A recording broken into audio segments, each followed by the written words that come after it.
Good morning, everyone. Good morning. It's cacao time. Can you hear us now? Can you hear us now? Can we hear? Let's see. I'm going to. Morning, it's cacao time. I'm Can hearing you hear us now? myself. We hear voices, so this is Wow, perfect. how super annoying is that? And also effective. Good. Wow, I can't watch myself. That's horrible. But look, there I am. Okay, but I can hear, so we can hear today. So for those of you just tuning into this madness, we had an amazing episode last time, and nobody heard it. So radio silence. I also will say Mercury has gone direct as of yesterday, I believe. And so I do believe last week's fiasco was related to Mercury being in retrograde. So bye-bye, Mercury retrograde. Well, hello, Mercury direct. Yeah, I'm kind of thinking we should hire a lip reader to watch the episode and translate it for us, because there were some really good stories in there, some good nuggets. Man. So I can't even remember what all we said, but ooh, we have a new cacao mug. That's gorgeous. I'm jealous. Oh, that's awesome. Where did that actually get from? 2 mugs, but the other one I will wait for another date. But it's totally me also. But and in this mug I'm drinking, I don't know if I can tip it so you can. It is like so big and so full because this has got to be like probably 2 servings of cacao, because cacao ceremony yesterday I had 2 no-shows. And so I had a lot of extra cacao, and we cannot waste cacao. That's right. So I brought it home, and I probably could have used this for today and tomorrow, but I don't know. I'm drinking it all. So if by the end of the show I'm flying or going in and out of dimensions, you know why. There you go. I presume we will have all the world's problems resolved by the time you finish that cup of cacao. So absolutely. Yeah. If you're listening, put your life-altering questions in the comments. We're totally going to wrap this up today. It's all about the process and the process and the process. And I'm like, oh my God, let's just be done with it. Like, let's just resolve this. So I'm really glad for our question today. I have my good old-fashioned little cauldron mug here today, but since you did show a new vessel, I will show you one of mine. This is like a little Viking. Oh, wow. Isn't that cool? That is gorgeous. Isn't that and neat? It's carved from it's like a horn. Yeah, it's a horn. Yeah. I don't know. I can't remember which animal, but it's absolutely gorgeous. And I haven't decided what to drink from it yet, because like if you can tell, like for scale, it's not very big. It's bigger than a shot glass. It might be like, I don't know, 3 ounces or something. But anyway, so yay, new mug day for everybody. Exciting. So are we saving the world first, or am I retelling my water story from last week? Oh my gosh. Well, let's retell our water story. We'll start where we left off. Yeah. You had your Activate the Goddess one-day retreat, right? Which was amazing as always. And I missed it because I'm up here. We were missing you. We were missing you for sure. But Doris is definitely a good companion. I want a different word. Like, I don't know. But anyway. Say again? Co-creator? Yes, she was a fabulous co-creator with me. And she had she's also a magical being as well, but she's also a professor. So she's so used to sitting in front of people and talking. So it made it really, really, really easy. I love that. So for those that have never been to one of our retreats and don't know, we have a vessel of water that comes with us from one retreat to the next retreat to the next retreat. And, for those who are familiar with the work of Masaru Emoto and the other woman, I I don't know why I can't get her name like permanently embedded in my memory. So when I speak, she kind of took his work like to the next level. And so, but water retains the frequency, the energy of what we put in it. So we have this water that sits on our altar and this amazing water pitcher that kind of is like passed on from the women of my family. So like that makes it special, and it's just gorgeous. So the water, though, I store it in, a regular canning jar in between retreats, and it sits on my altar. But at the retreat, we pour it into the magical water pitcher, and it sits there for the duration of the retreat, collecting all the energy of that retreat. And then we pour little bottles for everybody of that water to take with them so that they have the frequency, not only of their retreat, but of all the women that have gone before them doing this work with us. So at this last retreat, I had the water on the altar, and at the end of the retreat, we pour 7 of these bottles. And it was funny, like there's a piece of me that, like, of course I knew there was plenty of water in the pitcher to fill these bottles, but during the middle of pouring them, like I had this brief little like, ooh, I got to make sure that I save some water at the end so that we have, so that we can continue the frequency. And obviously, like when we pour water out, we add new water in to keep the whole thing going, because otherwise, yes, eventually we would run out of water. But so anyway, we pour these waters, everybody leaves, we're cleaning up. And so I go to pour the pitcher from the water back into the jar that I can seal. And I pour the water back in, and the jar is full, just like it was when I brought it. And I'm like, this can't be possible, because I filled 7 bottles with water. Right. And this jar is still full. And how do we explain that, right? I mean, it's not like there was no one else there. It's not like this was a, 300 person event where somebody could have like, oh, let me refill that for you. Like nobody, and everyone knows not to touch the pitcher, right? And your jar is put away, I'm sure. That's not sitting out, right? Yeah. Well, and there was no water in the jar when I went to fill it. So it wasn't like somebody. Yeah. It was just one of those things. I come home and I tell my boyfriend the story, and he's like, you got to up that, like turn the water into wine. All right. Yeah, next level. Then we'll really fill retreats. Yeah. Juliana turned water into wine. Yeah, I don't know. It is very interesting, and I see it as a sign of something good and something hopeful, and really, really beautiful. That's amazing. So the next well, I don't know, there might be a mini retreat before then, but the next big retreat that this water will travel to is our 4 elements, which water is one of the elements. So we'll be spending a little extra time with that water and with the waterfall. And do you know off the top of your head your dates for this? And I want you to say the name of the place where it's at, because it cracks me up. So the town is called Sate Nakuchi. It is in northern Georgia, just near Helen. I don't know if you guys remember that it's like a cute little German touristy town, kind of like a baby Gatlinburg.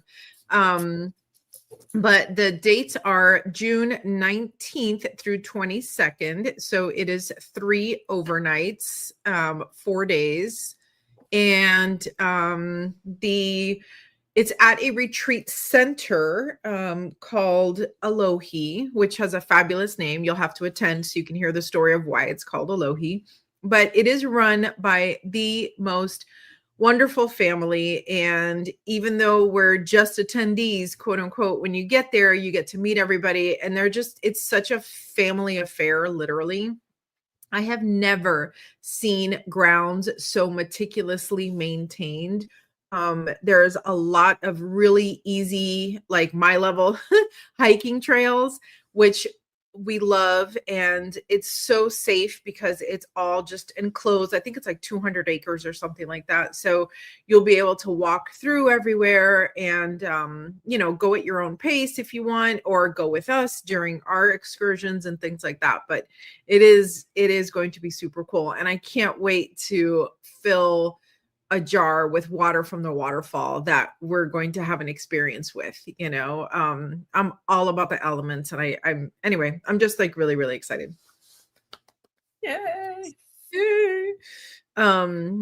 Speaking of frequency, I've got my new studio set up here in Murphy, North Carolina, for those listening that want to come visit. I am putting together, actually, I can show you a little show and tell. These are all my local resources that I have been pulling together. I'm going to put together some different packages and things like that. But I've got my entire sound bath set up in the studio as well. So I've got the gong, and I've got the Himalayan bowls, and, the lots of drums and, all kinds of different instruments. But so I've been playing and whatnot, and how your phone listens to everything that you're doing. So I've been getting a lot of different stories about sound healings and whatnot. And one of them was that they have actually started playing music, like sound bowls specifically, in NICUs of hospitals. So, I grew up in a time, and I'm sure you too, where a lot of these things are like so foreign, and what's that? And why would a sound even make a difference? Like, no, if I'm sick, I'm going to go to the doctor, and I'm not saying don't, like, definitely do what feels good to you.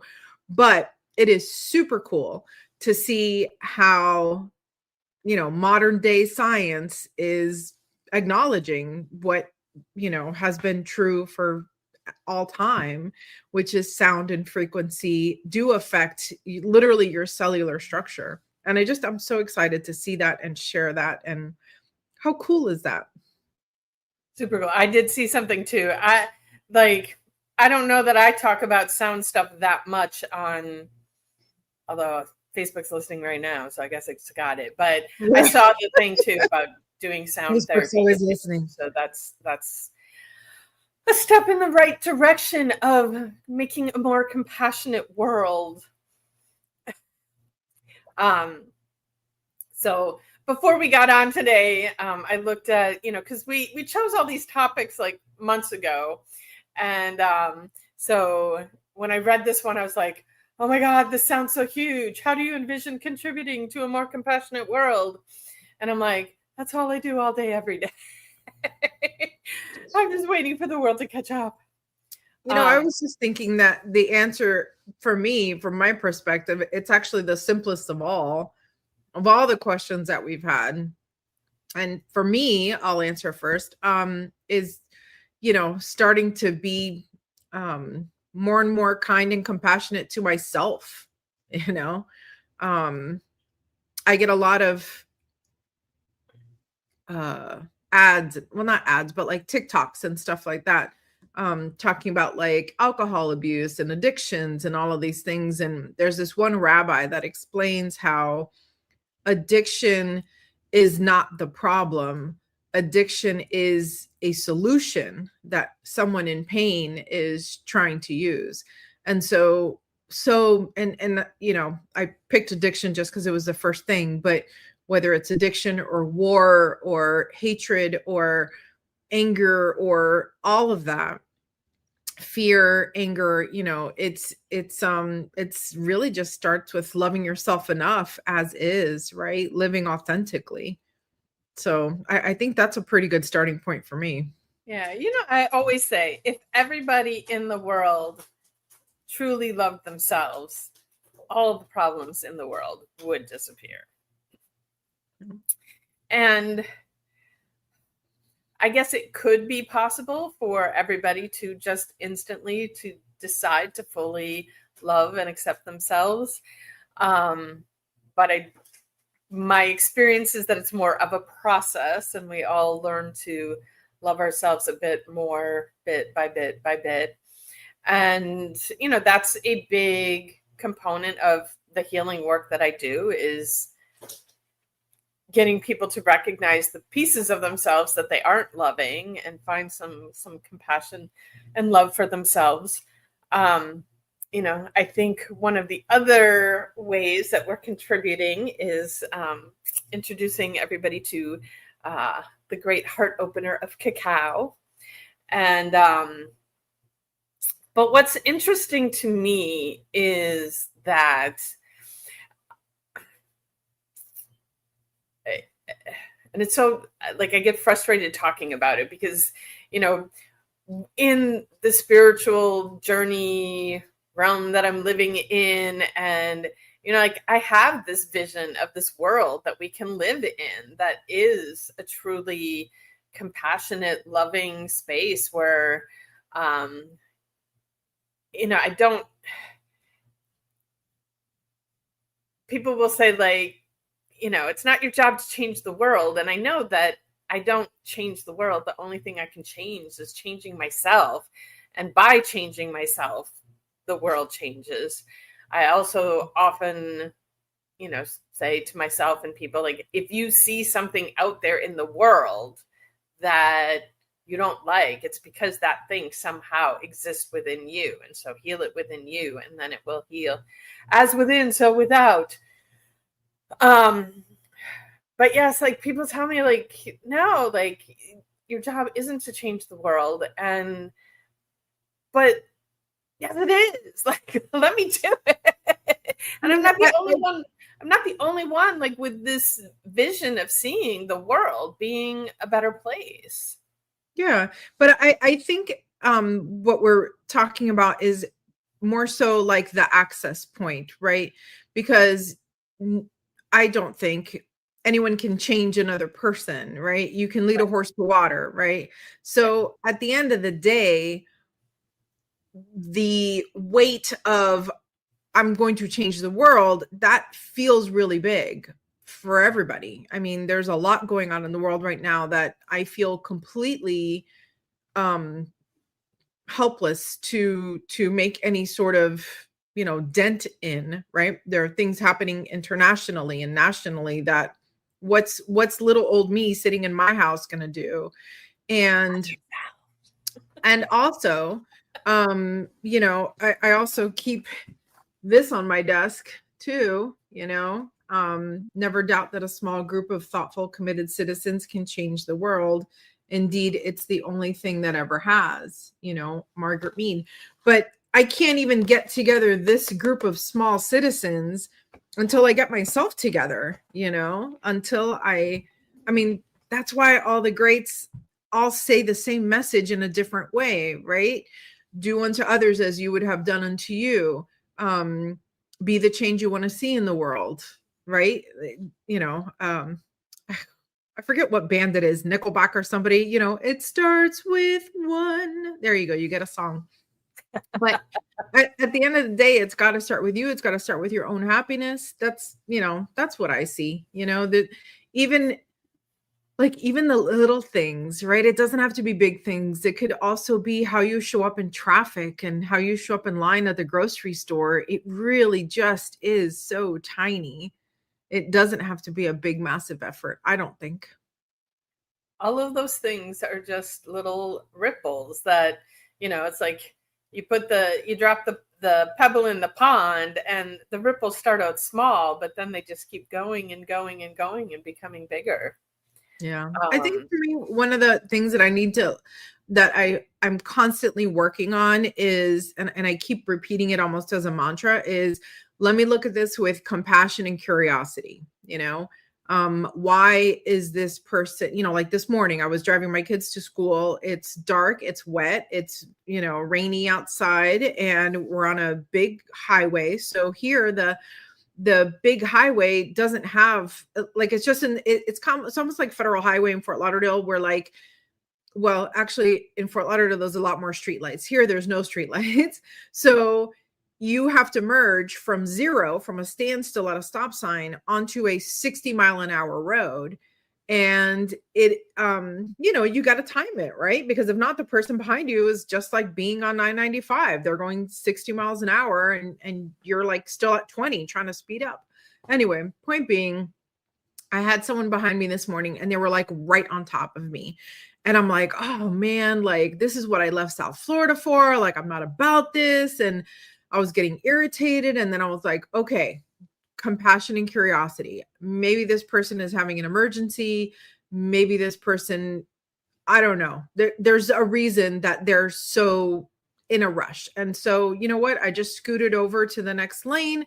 I let them fly past me. Good luck to them. Godspeed. And I released it, So I don't know, having that, what are the possibilities? It's possible this person isn't just an asshole. It's possible, maybe their best friend is dying and they're trying to get there. Or I had my own experience of that last week when I got off 95. My car has that feature that, like, when you stop at a red light, the engine shuts off. And then when you go and hit the gas again, the engine starts up. And my car shut off and then it didn't turn back on. Oh boy. And, I'm on Oakland at 95. A good place for this to be happening. And of course, everybody behind me is just wailing on their horns.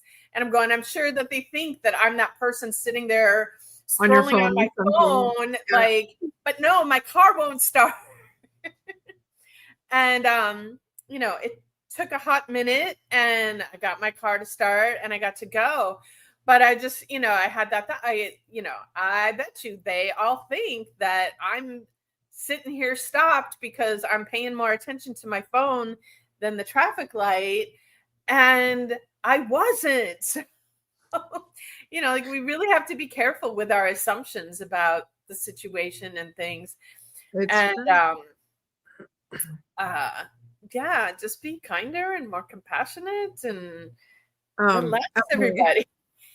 At my kids' school, there's somebody that's, it must be, I presume it's a student. I don't know. I think it's hysterical and I want one for myself, but it's a little sticker on the window and it's like pretty, like it's pink or whatever. And it says, "Don't honk at me, I'll start crying." And I was like, oh my God, I love that so much.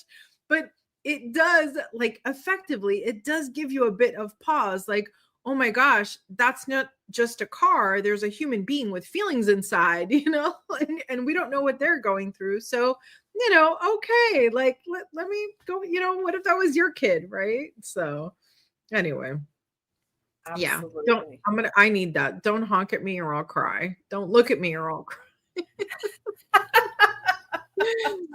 Oh man, it's been a week. Well, there's all these people out there that think that, like, we have to have the good and the bad, because if we didn't have the bad, we wouldn't recognize the good. But I'm like, there's so much bad out there that we don't need. And even if everything was good and perfect, like, things are still going to happen that are not good for us to continue to have the duality without having war and people starving and hatred. And, like, kids are still going to fall down and break their arm. Like, that's enough bad for us. People are still going to die. That's enough bad for us. Like, we don't need all of this other stuff on top of it. So, right. Well, I was going to say, you know what? Let's just try it. Just one time in human existence. Let's just try it. Let's just try having everything be good. Yeah. But, so anyway, drink more cacao, everybody, and open your heart. And first and foremost, really try being more loving to yourself today. Like, stop beating yourself up. Stop complaining about yourself. Stop judging yourself. Just love yourself. And if you need help loving yourself, reach out to Graciela or I. We'll show you how. And it starts it'll start with cacao. I am in January here in Murphy. We're going to launch our how to cacao class and our chakra balancing class. And yeah, I'm really excited to get folks in. I'm bringing back the speakeasy nights and the Friday night films. Yeah. So I'm super excited for folks to come over and hang out and create those spaces, because I think they're so needed everywhere. Yeah, I love it. Very cool. Very cool. All right. You got anything else to share? No, yeah, save the date for June. Limited spaces available in the retreat center. It is not unlimited. It is being marketed nationally, so you're not just in competition with our locals, but all around. So make sure you grab your spot there.